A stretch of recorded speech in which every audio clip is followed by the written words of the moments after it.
Hello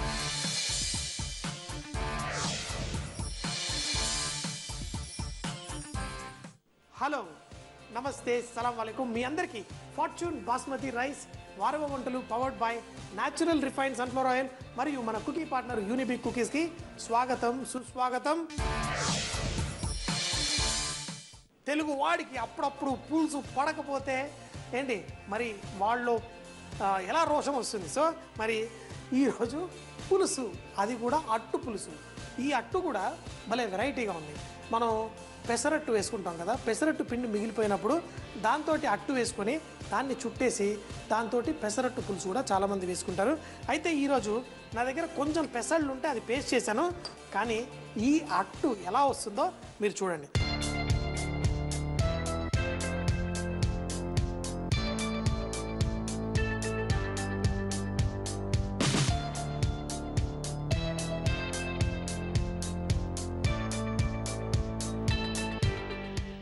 శనగపిండి అట్లు తీసుకుంటున్నాం. ఈ శనగపిండికి తీసుకొని దీంట్లో కొంచెం అంత ఉప్పు, అలాగే కొంచెం అంత కారం.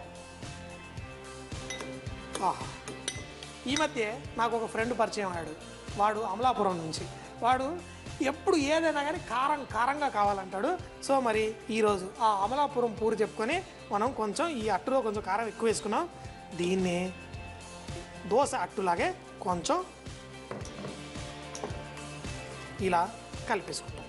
కానీ ఈ అట్టు ఎలా చేయాలో మరి దాంట్లో చిన్న ట్రిక్, మరి టేస్టీగా వెరైటీగా రావాలంటే మరి ఈ అట్టు అలా ఇలా కాదు, సూపర్గా ఉంటుంది.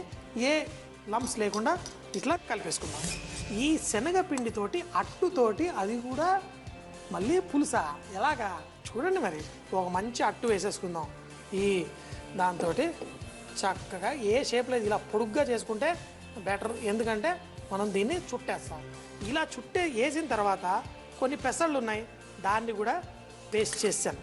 దాన్ని కూడా వేసి ఆ పెసళ్ళ పేస్ట్ని కూడా ఇలా చక్కగా రుద్దేశాను. కానీ ఒక మంచి పులుసులో కావాల్సిన ఏంటి తెలుసా, నువ్వులు పల్లీలు కనుక తాకిందనుకోండి భలే సూపర్గా ఉంటుంది.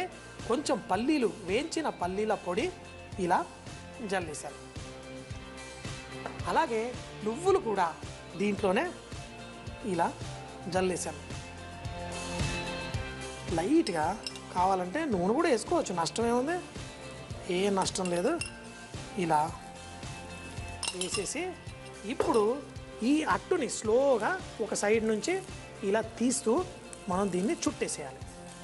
ఏంటి చుట్టడం ఇది అంటే మరి అదే, మరి చూడండి, మరి చూస్తేనే కదా అర్థమయ్యేది. ఇలా అని ఈ అట్టుని మళ్ళీ ఇలా స్లోగా కొంచెంగా చేసుకుంటూ ఇంకొకటి ఇలా. ఇప్పుడు ఏమవుతుందంటే ఈ అట్టు మనకి తర్వాత మనం చేసుకునే ఈ డిష్లో పర్ఫెక్ట్గా రెడీ అయిపోతుంది. ఇలా దగ్గరికి చేసుకొని ఇంకా కొంచెం ఇలా పెట్టేసి దీన్ని చక్కగా గట్టిగా, ఏంటంటే లోపల ఇంకా కొంచెం పచ్చిగా ఉంది కానీ ఈ వేడిలో అది కూడా కుక్ అయిపోతుంది. ఇప్పుడు మన అట్టు రెడీ. ఈ అట్టుతో పులుసు ఎట్లా చేయాలనేది మీకు చూపిస్తాను కదా. మరి ఈ అట్టు తీసుకొని మనం ఏం చేస్తున్నాం, ఇలా చాపింగ్ బోర్డ్ పైన వేసుకొని ఇప్పుడు ఈ అట్టుని ముక్కలుగా కోసేసుకుందాం. ఇప్పుడు చూడండి, ఈ అట్టుతోటి మన పులుసు దీంట్లో చక్కగా నువ్వులు అన్నీ పట్టేసున్నాయి, ఏం కంగారు పడద్దు. దీన్ని మనం పులుసులో వేసుకుంటే దాని సావిరంగా ఏముంటుంది చూడండి. ఇవి తీసి ఒక ప్లేట్లో పెట్టేసుకుందాం. మన ఇవన్నీ అట్టు ముక్కలు. ఈ అట్టు ఇప్పుడు వీటితోటి మంచి పులుసు, ఇదే మన అట్టు పులుసు. చూసారు కదా ఎంతో సింపుల్గా అట్టు అయితే వేసేసుకున్నాం. మరి ఇప్పుడు మన పులుసు చేసుకుందాం. పులుసు మంచిగా రావాలంటే నూనె మంచిగా ఉండాలి. మన న్యాచురల్ రిఫైన్డ్ సన్ఫ్లవర్ ఆయిల్, ప్రకృతిలోని కమ్మదనం, అట్లాగే ఒమేగా 6 వైటమిన్ ఏ డి ఉంటాయి. దానివల్ల టేస్ట్ బాగుంటుంది, మన హెల్త్ కూడా బాగుంటుంది. ఈ డిష్కి మరి నూనె వేడెక్కిన తర్వాత ఆవాలు. ఒక కవి జీవితాన్ని వర్ణిస్తూ ఒక పులుసు లాంటిది అన్నాడంట. ఏంటంటే జీవితంలో కూడా పులుసులో ఎన్ని రకాల రుచులు ఉంటాయో అన్నీ ఉంటాయని. అంటే జీవితం అంటే ఒట్టి సుఖాలే ఉండాలని చాలామంది అనుకుంటుంటారు. కానీ ఒట్టి సుఖం ఉన్న లైఫ్ వేస్ట్. నిజంగా ఎంజాయ్ చేసినట్టు మనకి కనపడదు. దాంట్లో కొన్ని బాధలు ఉంటాయి, కొన్ని చేదు సందర్భాలు ఉంటాయి. ఇవన్నీ కలిపితేనే మన జీవితం రుచి రసమయంగా ఉంటుంది.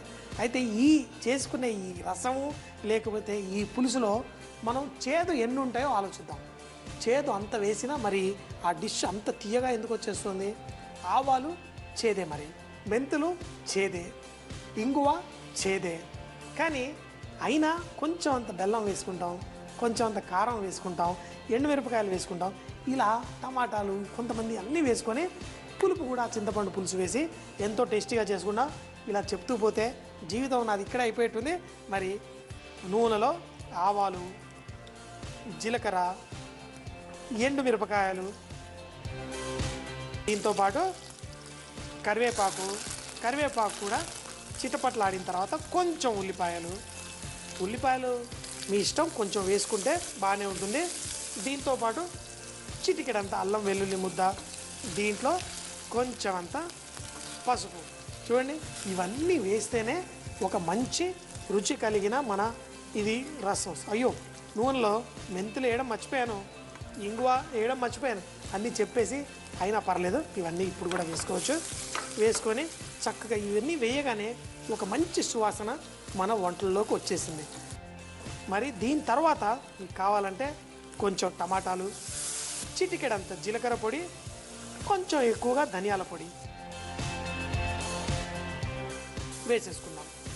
ఇప్పుడు ఈ దీంట్లో మనం పులుసు రావడం కోసం, ఎందుకంటే అందులో ఉల్లిపాయలు కొంచెం కరిగిపోతాయి, ఆ ధనియాలు, ఆ టమాటాలు కూడా ఉడికిపోతాయి. దీంట్లో కొంచెం అంత చింతపండు పులుసు, అలాగే కొంచెం నీళ్లు కూడా ఇందులో వేసేసుకుందాం.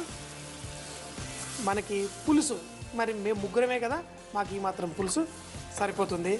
దీంట్లో కొంచెం తీయదనంగా కొంచెం అంత బెల్లం కూడా వేసుకుందాం.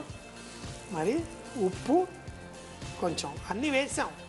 పులుసులో ఉన్న గొప్పతనం ఏంటంటే మీరు పెద్ద కొలతలకి అన్నీ పోక్కర్లే, అన్నీ వేసేసి చక్కగా ఉడికిచ్చేస్తే మంచి టేస్ట్ వచ్చేస్తుంది. మన జీవితం ఎంత టేస్టీగా ఉంటుందో మన రసం బట్టి మనం చెప్పేద్దాం ఈరోజు. కానీ ఆల్రెడీ చెప్పాను కదా, దీనికోసం అట్లు వేసుకున్నాం. ఈ అట్లతోటి పులుసు, ఈ పులుసు మంచిగా ఈ టమాటాలు ఇవన్నీ వేసి బ్రహ్మాండంగా ఎన్నో రకాల రుచులు అన్నీ కలిసిన ఈ సంగమమైన అద్భుతమైన రుచే పులుసు అనండి, రసం అనండి ఇది. మరి దీంట్లో మనం ముందుగా చేసి పెట్టుకున్న ఈ మన అట్లు ఏవైతే ఉన్నాయో చక్కగా కట్ చేసేసుకున్నాం కదా, ఈ అట్లని ఈ పులుసులో వేసామనుకోండి, ఇవి కొంచెం సేపు సిమ్లో పెట్టేసి దీన్ని మూత పెట్టేద్దాం. తర్వాత ఇంకేం చేయదు, ఉప్పు కారం అన్నీ సరిపోయాయా లేదా ముందే చూసేసాను. కొంచెం ఒక 2 నిమిషాల తర్వాత స్టవ్ కట్టేసి, తర్వాత చెప్పాను కదా ఇలాంటి పులుసులు అవన్నీ ఒక గంట ఆగిన తర్వాత అన్నం మీద ఇలా పోసుకొని తింటే నిజంగా చేపల పులుసు అంటూ ఉంటాం కదా, ఈ పులుసు ఒక్కసారి తిని చూడండి ఎంత బాగుంటుందో, చాలా బాగుంటుంది. మరి ఇందులో పెసళ్ళు పడ్డాయి, శనగపిండి పడింది, నువ్వులు, పల్లీలు, ఆహా అన్ని రకాల రుచులు ఇందులో పడిపోయాయి. మరి ఈ సూపర్గా టేస్టీగా ఉంటుంది. మరి తప్పకుండా మీరు ట్రై చేయాలి. సో మరి ఒక 2 నిమిషాల తర్వాత దీన్ని టేస్ట్ చేసేద్దాం. ఇప్పుడు చక్కగా ఇది కుక్ అయిపోయింది.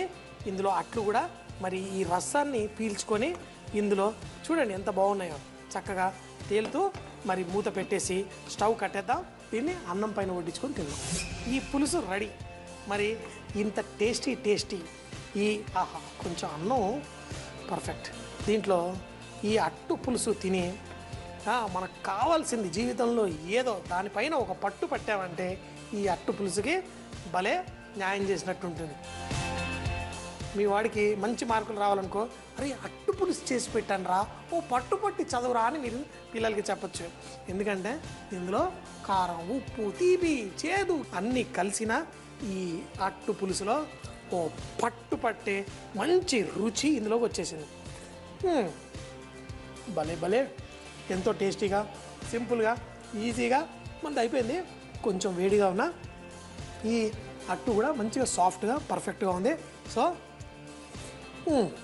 శనగపిండి అట్టుతో చేసే పులుసు తయారు చేయ విధానం. ముందుగా ఒక బౌల్లో శనగపిండి, కారము, ఉప్పు, కొన్ని నీళ్లు పోసి మన దోస పిండిలా కలుపుకోవాలి. వేడి పెనంపై దాన్ని అట్టులా వేసి దానిపై పల్లీల పొడి, నువ్వులు, పెసళ్ళ పిండి కూడా దానికి రుద్ది చక్కగా చుట్టుకోవాలి. దాన్ని చిన్న ముక్కలుగా కట్ చేసి పెట్టుకోవాలి. స్టవ్ పై పాన్ పెట్టి నేచురల్ రిఫైన్డ్ సన్ఫ్లవర్ ఆయిల్ వేసుకుని ఆవాలు, జీలకర్ర, ఎండుమిరపకాయలు, కరివేపాకు, ఉల్లిపాయ ముక్కలు, పసుపు, ఇంగువ, కొంచెం టమాటా ముక్కలు, జీలకర్ర పొడి, ధనియాల పొడి వేసి కలిపి దాంట్లో చింతపండు పులుసు కూడా వేసి చక్కగా మరగనివ్వాలి. ముందుగా కట్ చేసి పెట్టిన అట్టు కూడా వేసుకొని చక్కగా పులుసు చేసి వేడివేడిగా అన్నంతో వడ్డించుకుంటే చాలా రుచిగా ఉంటుంది. ఈరోజు ఒక రైస్ రెసిపీ తీసుకొచ్చేసాను.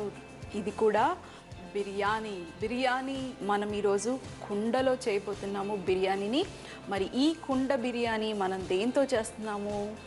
ఈరోజు మనం కీమా అంటే మనం ముట్టీలతో కుండ బిర్యానీ చేస్తున్నాము. ఎప్పుడు మనం కీమా ముట్టీలు సపరేట్గా చేసుకుని అన్నం సపరేట్గా చేసుకుని తింటాము, కానీ ఎప్పుడన్నా ఇలా ట్రై చేశారా? ఒకవేళ ట్రై చేయకపోతే ట్రై చేయండి, చాలా చాలా బాగుంటుంది.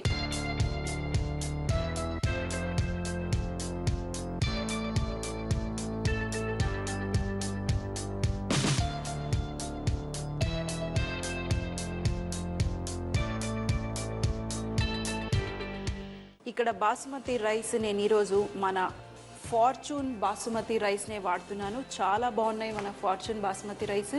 చూస్తే చిన్న చిన్నగా అనిపిస్తున్నాయి, కానీ మన రైస్ కుక్ అయిన తర్వాత ఎంత చక్కగా పొడుగుగా బిర్యానీ రైస్ అవుతుంది తెలుసా అండి. చాలా బాగున్నాయి రైస్. ఫ్లేవర్ కూడా చక్కటి బాసుమతి ఫ్లేవర్, వంట చేయగానే ఆ ఫ్లేవర్ తగులుతుంది. నేను ఎప్పుడు కీమాని మేము బయటకు మ్యాష్ చేయకుండా బోన్లెస్ పీసెస్ తీసుకొచ్చేసి గ్రైండర్లో వేసుకొని గ్రైండ్ చేసుకుంటాను. సో ఇక్కడ గ్రైండ్ చేసి రెడీ పెట్టుకున్నాను. ఇప్పుడు ఇందులో మనం సన్నగా తరిగిన వెల్లుల్లి ముక్కలు, అలాగే కొత్తిమీర, మీకు నచ్చినట్టు మీరు కూడా ట్రై చేయొచ్చు, పుదీనా, కాస్త గరం మసాలా, అలాగే కారం, ఇందులో సాల్ట్ ఫస్ట్ కొంచెమే వేసుకోండి, ఎందుకంటే మనం బిర్యానీలో కూడా సాల్ట్ వేస్తాం కాబట్టి సాల్ట్ తక్కువ. మరి ఎప్పుడైనా ఇలా కీమా తెచ్చుకున్నప్పుడు ఫ్యాట్ తీసుకురావాలి. ఫ్యాట్ అంటే తెలుసు కదండి, కొవ్వుని ఎప్పుడైనా ఇలా కీమాలో వేసుకుంటే సాఫ్ట్గా జ్యూసీగా ఉంటుంది. ఈ కీమాని మిక్స్ చేసేయండి. మిక్స్ చేసేసి ఇప్పుడు మనం చిన్న చిన్న ఉండల్లాగా చేసుకుందాం.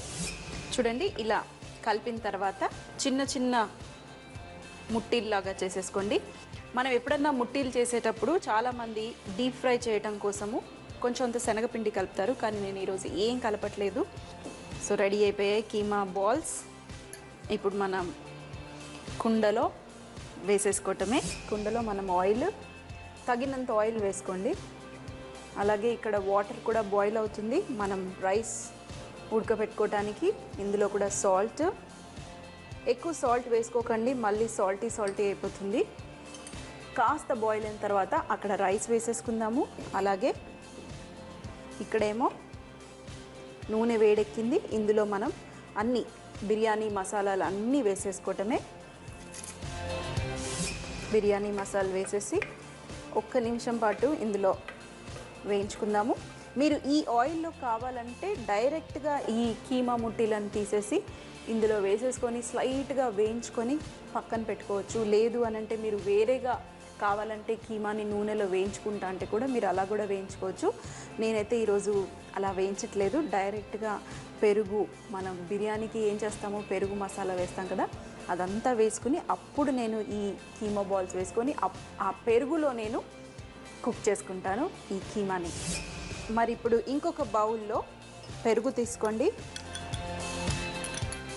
ఈ పెరుగులోనే అల్లం వెల్లుల్లి పేస్ట్, కాస్త కొత్తిమీర, మిగిలిన కొత్తిమీర ఏదైతే మనం ముట్టిలలో వేసుకున్నామో అది, అలాగే పుదీనా,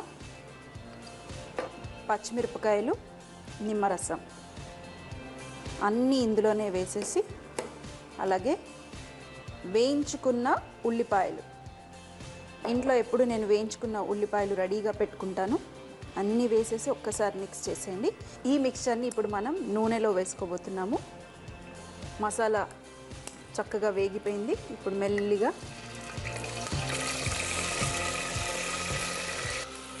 కొంచెం వాటర్.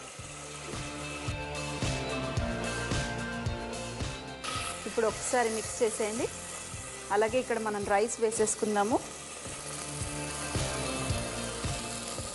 ఈ బాయిల్ అవుతున్న నీళ్ళలో రైస్ వేసేసి ఇప్పుడు మనం ఈ రైస్ని 80%గా ఉడకనిద్దాం. అలాగే కొంచెం సాల్ట్ కూడా వేసుకుందాము. ఆల్రెడీ రైస్లో వేసుకున్నాము, మళ్ళీ మనం కీమా ముట్టిలల్లో వేసుకున్నాము. సో జాగ్రత్తగా ఉండండి, మరీ ఎక్కువగా వేసుకొని సాల్టీ బిర్యానీ చేసుకోకండి. ఇప్పుడు మనం ఈ కీమా ముట్టిలని ఇందులో ఇలా పెట్టేసేయండి. చూడండి, నేను ముట్టీలు లోపల వేసేసాను. వేసేసుకున్న తర్వాత ఒక 5 నిమిషాలు లేదంటే ఒక 6-7 నిమిషాల పాటు మీరు ఈ నూనెలోనే అలాగే ఈ పెరుగులో చక్కగా ఉడకనివ్వాలి. నూనెలో డీప్ ఫ్రై చేయట్లేదు కాబట్టి నేను పెరుగులోనే కుక్ చేసుకుంటున్నాను. చాలా మెత్తగా నేను గ్రైండ్ చేసుకున్నాను కాబట్టి ఎక్కువ టైం ఏం పట్టదు మనకి ఈ మటన్ ఉడకటానికి. సో చూడండి, నూనె కూడా తేలిపోయింది. ఇప్పుడు మనం ఇక్కడ రైస్ కూడా ఉడికిపోయింది. రైస్ స్టవ్ ఆఫ్ చేసేసేయండి. ఆఫ్ చేసేసి ఈ రైస్ని 80% ఉండాలి. మరీ ఎక్కువగా అయిందనుకోండి మనకి మెత్తగా అయిపోతుంది బిర్యానీ. తీసేసి ఈ కుండలో వేసేసేయండి. నేను మొత్తం రైస్ వేసేసుకున్నాను. ఆ తర్వాత కొంచెం అంత కుంకుమ పువ్వు నీళ్ళు పోసేసి కాస్త పిండి ఉందనుకోండి, పిండిని ఇలా పెట్టేసేయండి, మూతకి పెట్టేసి మూత పెట్టేయండి. మన దమ్ ప్రాసెస్లో ఇప్పుడు మన ముట్టి దమ్ బిర్యానీ రెడీ అయిపోతుంది. మరొక 20 మినిట్స్ వరకు మనం కుక్ చేసుకుంటే మన బిర్యానీ రెడీ.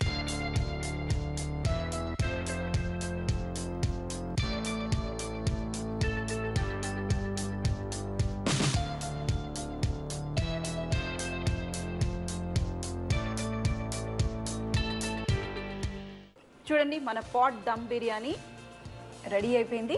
రెడీ అయిందా లేదా అని ఎలా తెలియాలి అంటే మీకు పిండి ఎండిపోతుంది, అంటే ఫుల్గా డ్రై అయిపోతుంది. అలాగే ఇక్కడ చూస్తే మీకు ఓపెన్ అయిపోయింది. చూడండి, పిండి లోపల ఉన్న ఆవిరి ఉడికినాక తప్పమని లేసేసి ఇక్కడ చూడండి మన పిండిని జరిపేసేసి ఇలా స్టీమ్ అంతా బయటికి వచ్చేంత వరకు మనం కుక్ చేస్తే మన పర్ఫెక్ట్ దమ్ బిర్యానీ రెడీ అయిపోతుంది. ఫస్ట్ మీరు కావాలంటే ఈ పిండిని మెల్లిగా తీసేసేయండి. బయట డ్రై అవుతుంది, లోపల మాయిశ్చర్ అంటే కొంచెం తడిగా ఉంటుంది కాబట్టి మనకి ఇలా దమ్ బిర్యానీ, అది కూడా మటన్ బాల్స్తోని రెడీ. నేను కారం వేసుకోలేదు కాబట్టి మనకి ఎక్కువగా కలర్ ఏం కనిపించట్లేదు. మీరు కావాలంటే పెరుగులో కొంచెం కారము, పసుపు అవన్నీ కూడా వేసుకుంటే మీకు కలర్ చేంజ్ అవుతుంది. ఇప్పుడు మనం సర్వ్ చేద్దామా. కింద నుంచి మసాలా ముట్టీలు చూడండి, ఎంత పెద్ద ముట్టీలు వేసామో ష్రింక్ అయిపోయి సాఫ్ట్గా అయిపోయాయి మన కీమా ముట్టీలు. రైస్ చూసారు కదా, మన ఫార్చ్యూన్ బాసుమతి రైస్ ఎంత పొడుగుగా విడివిడిగా గ్రేనీగా పువ్వుల్లాగా ఉన్నాయి కదా. చూడండి, ఇలా కొంచెం మసాలా ఉంటే బాగుండేది. కాకపోతే కారం వేయలేదు కదా, అందుకే మనకు కలర్ కనిపించట్లేదు. కానీ తింటే కారంగానే ఉంటుంది, ఎందుకంటే పచ్చిమిరపకాయలు చాలా వేసుకున్నాను. జ్యూసీ మరి ఓవర్గా కుక్ అవ్వలేదు. మనం డీప్ ఫ్రై చేస్తే ఎలా అవుతుంది, గట్టిగా కొంచెం అవుతాయి కదా, ఇది ఏమాత్రం గట్టిగా లేకుండా సాఫ్ట్గా చక్కగా ఉన్నాయి. మొత్తానికి మన బిర్యానీ అదిరిపోయింది. మీకు ఇలా చెప్పాను కదా, లైట్ కలర్ లేదు వద్దు అనుకుంటే కొంచెం కారం వేసుకోండి, మీకు పర్ఫెక్ట్ బిర్యానీ రెడీ అవుతుంది. సో మరి చూసారు కదండి, సింపుల్ అయిన కీమా ముట్టీల బిర్యానీ, అది కూడా పాట్లో. తప్పకుండా ట్రై చేయండి. మీరు పాట్లో లేకపోతే మీరు రెగ్యులర్ హాండీలోనైనా ఈ బిర్యానీని ట్రై చేయొచ్చు. మరి నేనైతే ఇలాగే తింటూ ఉంటాను, మా వారు కూడా వెయిటింగ్ ఈ బిర్యానీ తినడానికి. సో మరి మళ్ళీ కలుద్దాం మరొక రెసిపీతో. అంతవరకు సెలవు. ప్రతి ఇంట్లో అద్భుతం అమోఘమైన రుచికరమైన వంటలు ఉంటే ఉంటాయి. మరి మీ రెసిపీలు, మీ చిట్కాలు మాకు రాసి పంపించండి.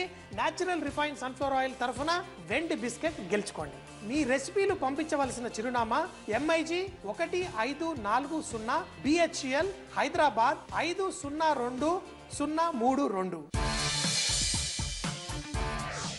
ఉల్లిపాయలు, వెల్లుల్లిపాయలు మనం కట్ చేసుకున్న చాపింగ్ బోర్డు మీద మళ్ళీ మనం ఫ్రూట్స్ కట్ చేస్తే మనం ఫ్రూట్స్ తినలేము, ఎందుకంటే ఆ వాసన చాలా స్ట్రాంగ్గా ఫ్రూట్స్కి కూడా అంటుకుంటుంది. అందుకని వాడే కత్తైనా చాపింగ్ బోర్డ్ అయినా కనుక వేరేది వాడుకుంటే మనకి ఆ ఫ్లేవర్ క్రాస్ అవ్వకుండా ఉంటుంది. మీ ఇంట్లో కూడా అద్భుతమైన రెసిపీలు ఉంటాయి, మాకు రాసి పంపించండి. XXX డిటర్జెంట్ సోప్ తరఫున ఒక మంచి బహుమతి గెలుచుకోండి. రేపు ఇదే టైంకి కలుద్దాం. అప్పటిదాకా సీ యూ, బాయ్ బాయ్, ఖుదాఫిజ్.